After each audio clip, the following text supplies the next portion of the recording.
Olá pessoal, tudo bem? Professor Ismar Tavares, professor de História do Sistema PASSE. Mais uma questão do nosso simulado, questão de número 58. E o texto base oferecido é uma fotografia que consta no livro de Hélio Gaspari, A Ditadura Envergonhada. Nesta imagem, que é o texto base oferecido ao aluno, nós vemos ali ao fundo o que me parece ser a Catedral de São Paulo, a Catedral da Sé, e vai aparecer isso na informação no enunciado, e algumas pessoas reunidas com uma placa, um cartaz, dizendo: Deus, guarde o Brasil. Bom, vamos então ao que a questão está pedindo. O texto base é a fotografia, é a imagem. No dia 19 de março de 64, em frente à Catedral da Sé, em São Paulo, foi montado um palanque para o movimento conhecido como Marcha da Família com Deus pela Liberdade, como se observa na imagem.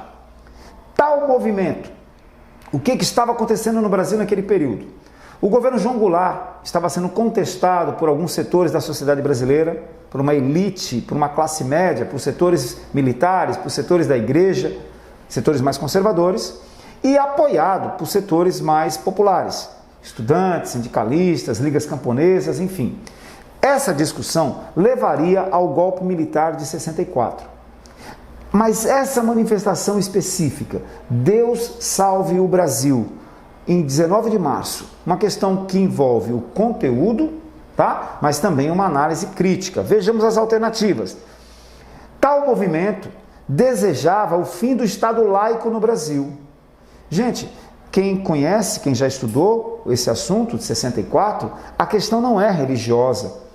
O Estado laico no Brasil foi estabelecido desde a Constituição de 1891. Não estão discutindo se o Brasil deveria deixar de ser laico ou não. Alternativa A, equivocada. B. Tal movimento apoiava as reformas de base pretendidas pelo governo federal. Não.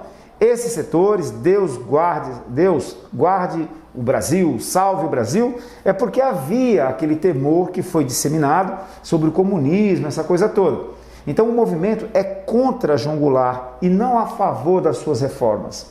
C.